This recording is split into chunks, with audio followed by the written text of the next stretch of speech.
Hechos capítulo 4, por favor, versículo 18 en adelante. Hechos 4, versículo 18 en adelante.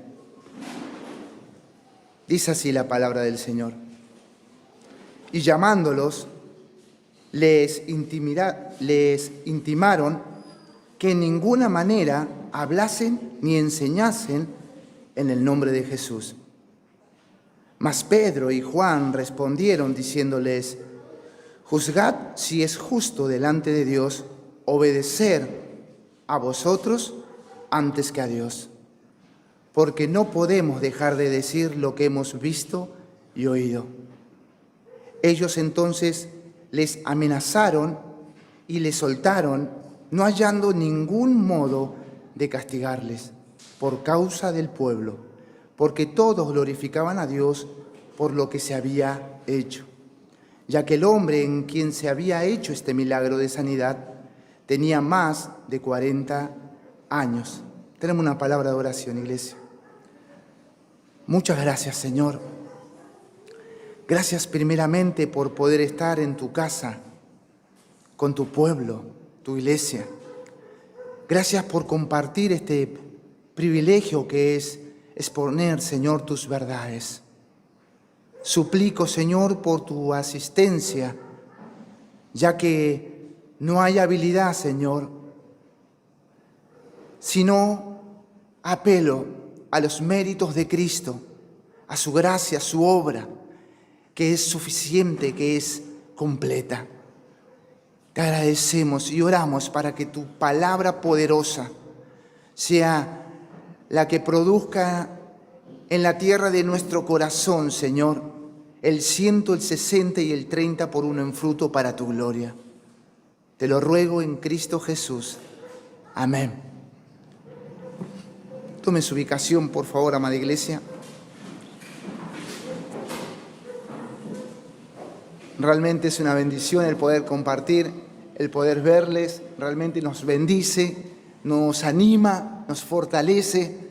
Y eso es bueno, el poder congregar, el poder estar juntos cada reunión. Saben que nos está tocando este libro maravilloso y, como decía nuestro hermano Jonathan, el libro de Hechos, lo primero que hace el Espíritu Santo en nosotros, nos humilla, porque día a día aprendemos y nos vemos tan finitos y vemos tan infinita la inspiración de Dios, Dios hablando. Qué precioso que es el Señor. Y quiero ir al contexto antes de zambullirme a mi texto. El contexto no habla desde el capítulo 4.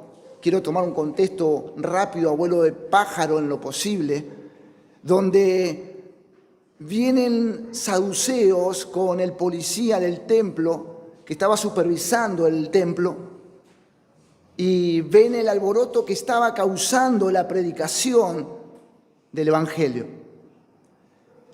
Entonces dice que era tarde y lo meten preso.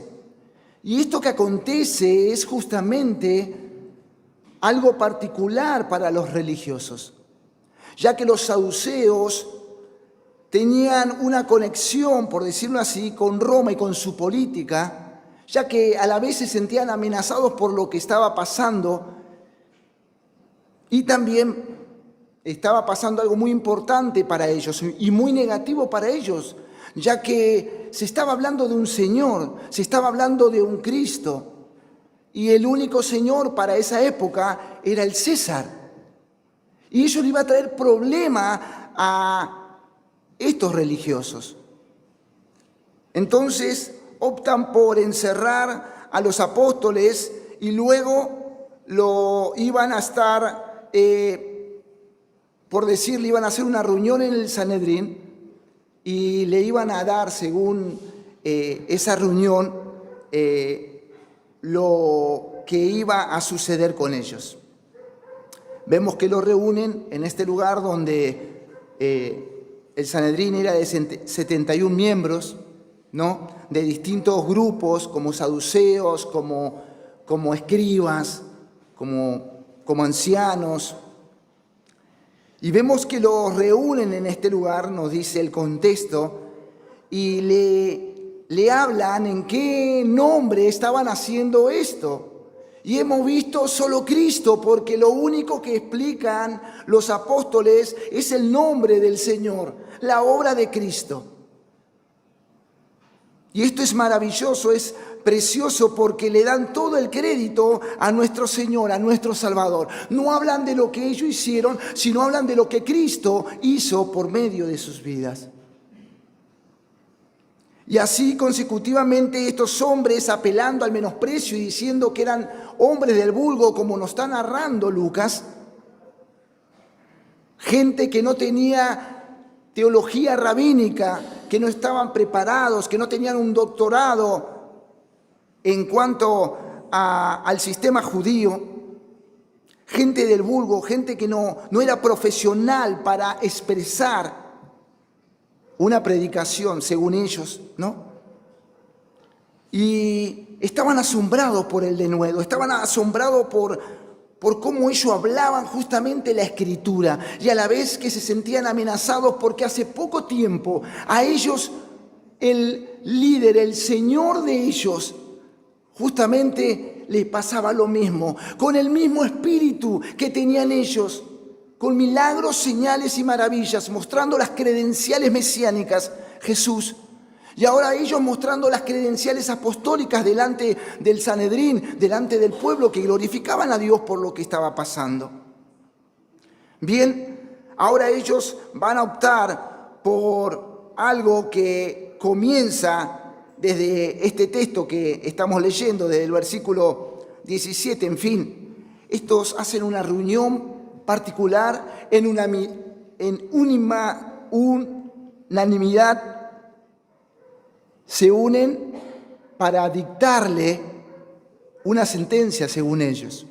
Y esta sentencia es la amenaza que le dictan. Y es la primera vez para los apóstoles que viene una amenaza. Viene una amenaza. Y era la que ellos tenían que estar callándose, no hablar. Bien, pero lo que les quiero hablar hoy, o el tema que les quiero hablar, es justamente las amenazas para callar la verdad y el poder del Espíritu Santo, o sea, de Dios, anulando las amenazas. Vemos que el Sanedrín impone que los apóstoles empiecen o que sigan predicando. Vemos primero, los amenazan, y parece ser que esta amenaza tiene que ver con volverlos a meterlos presos, como nos da luz el Espíritu Santo usando a Lucas en el versículo 3, que dice que lo habían metido preso. Parece que tiene que ver con volverlo a meterlos presos y a castigarlo. Esa es una de las primeras amenazas que ellos le hacen. La segunda amenaza consistía en que no hablen, que no prediquen, que no enseñen en el nombre de Jesús, como nos dice el versículo 18 que hemos leído. Y esto es muy particular, porque lo que ellos le están diciendo es que no prediquen al pueblo, pero también en singular, en privado. Si los apóstoles estarían hoy y estarían las redes como las tenemos, el Sanedrín lo estaba censurando a los apóstoles. Le estaba anulando la libertad de expresión a los apóstoles. Y lo tercero que vemos, ¿por qué los amenazaban? Porque estos religiosos, su estado de ellos era incredulidad, hipocresía y autointerés personal. Ellos estaban perdiendo territorio, credibilidad. Había otra gente que estaba siguiendo a otro señor que ellos mismos, como lo dice Pedro, lo habían crucificado. Ahora bien, estas características del Sanedrín son normales para ellos, ya que vuelven a vivir, como hemos dicho antes, lo mismo que vivieron hacía poco tiempo con nuestro Señor o con Jesús, pero ahora con sus discípulos, la misma escena. Ellos ahora se vuelven a sentir amenazados por la proclamación y acción del Espíritu Santo por medio de los apóstoles. Entonces algo tenían que hacer, algo tendrían que inventar, tendrían que sacar un as, según ellos, en su hipocresía, en su incredulidad y en su autointerés personal, para que se termine lo que estaba pasando. Entonces ahí está el voto del Sanedrín en unanimidad para que los apóstoles se callen. Y cuando los llaman, le vuelven a decir que se callen, que dejen de hablar de Jesús. Y que dejen hablar en un grupo, pero también en lo singular, a una persona. Ellos querían que los apóstoles no hablen, no digan el nombre de Jesús. Ya que vemos en el libro de los Hechos cuando el diácono Esteban, lleno del Espíritu Santo, cuando le hablaba la palabra de Dios, ellos dicen que crujían los dientes de odio, de impotencia, de bronca, no podían soportar la palabra de Dios. Y ahora bien, ¿qué nos puede enseñar esta parte como aplicación para nuestras vidas de estas actitudes de estas personas? Muchas veces una actitud religiosa y legalista no me deja ser parte del mover de Dios en el reino de Dios, en la obra, en la iglesia, en el hogar, en la escuela, en el trabajo. Muchas veces porque ellos hacen lo que yo no hago y porque entendí por gracia y misericordia, a veces nos creemos superiores en el trabajo, en la escuela, en el hogar, con nuestros hijos. Muchas veces tenemos actitudes particulares. Hasta aquí hemos visto las amenazas para callar a la verdad. Ahora vamos a ver el poder del Espíritu Santo de Dios anulando las amenazas del Sanedrín. Vemos que la respuesta de los apóstoles no fue la que el Sanedrín estaba esperando. El Sanedrín, permítame expresar, estaba así, diciendo, ahora se van a callar. Este que lo negó y el otro que andaba escondido cuando lo crucificamos a su Señor, ahora van a salir corriendo. Ahora vas a ver lo que va a pasar con estos dos. Pero se habían olvidado que ya no estaba ese temor en ellos, sino que estaban llenos del poder del Espíritu Santo. Los apóstoles no podían dejar la autoridad del Señor por debajo de la autoridad civil de este grupo. Pues el Señor es el que pone reyes y quita reyes, y toda autoridad está establecida por Dios. Es más, el gobierno civil es un ministro, un siervo, un servidor, dice Pablo en Romanos 13:4, para nuestro bien. Y claro que sí, que es de suma importancia entender que debemos someternos a las autoridades, siempre y cuando no quieran cambiar los roles con nuestro Señor y su palabra. Algo que me gustó de un pastor de Estados Unidos con el tema de la pandemia, cuando vio lo que el Espíritu Santo estaba haciendo en su iglesia, él siguió dejando que vengan y congreguen y se llenen de Dios, porque había entendido que era un mandamiento de Dios. Qué bueno tener esa pasión, qué bueno tener esa dedicación y confiar en nuestro Señor y Salvador. Qué bueno es realmente someternos a las autoridades, pero cuando quieren tocar lo que tiene que ver con Dios y con su palabra, poder decir como dijeron los apóstoles. Los apóstoles le respondieron diciéndoles, juzgad si es justo delante de Dios obedecer a vosotros antes que a Dios. Es decir, lo que estamos haciendo es lo que Dios nos mandó a hacer. Y Él es el que pone las autoridades. Él es el que quita y pone reyes. Él es el que estableció el gobierno civil como un ministro, como un siervo para Él.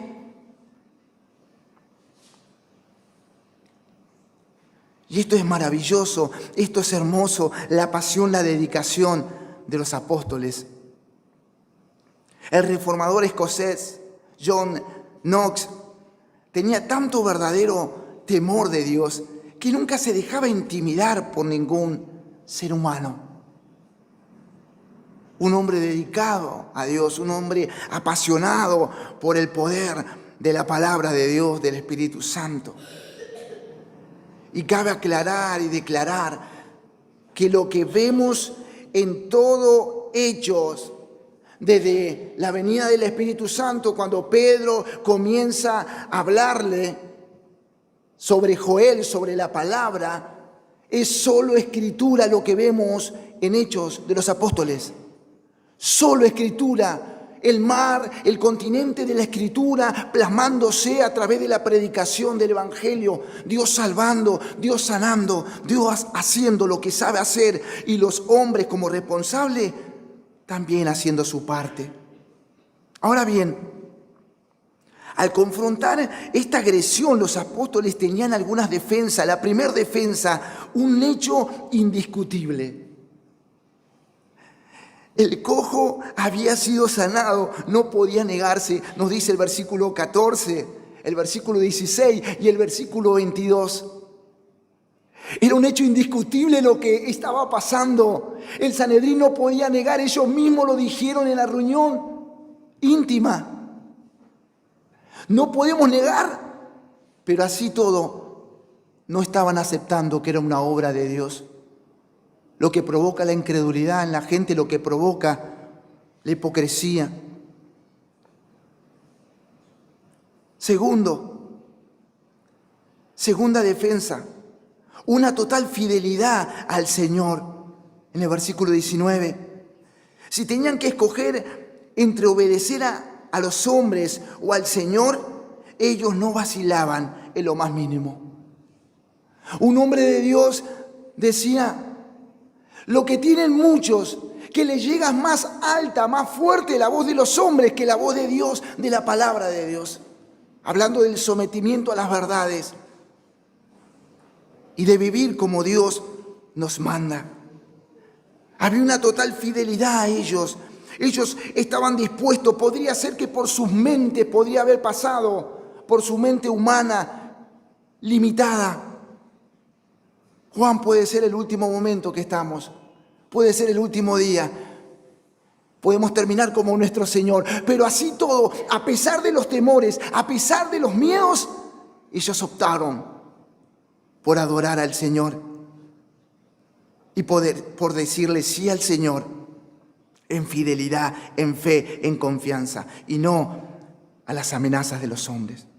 Y la tercera defensa que encontramos es que ellos tenían una experiencia personal con el Señor Jesús, con el Verbo, con la palabra, con el Logos. Nadie vino a predicarle, sino ellos lo recibieron de primera mano.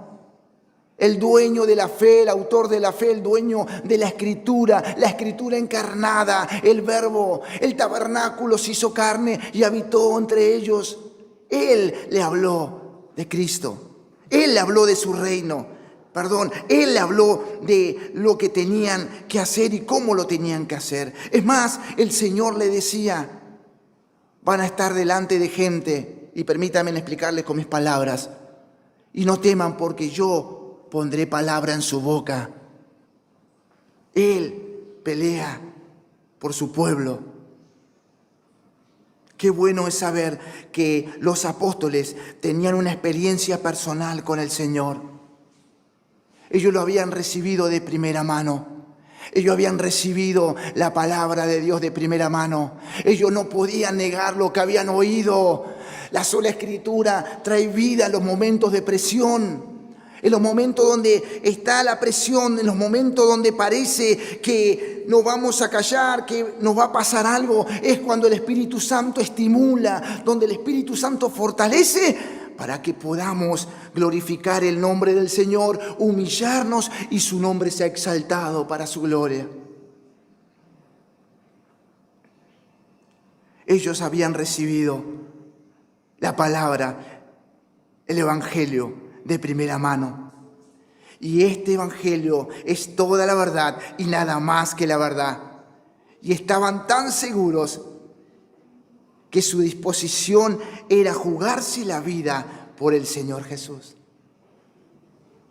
Estaban tan seguros que su disposición era jugarse la vida por el Señor. Lo que ardía en ellos era el poder del Espíritu Santo. Y las palabras del Señor eran mucho más fuertes que ellos. Le pasaba algo parecido a Jeremías cuando nos dice el Espíritu Santo a través del profeta Jeremías 29.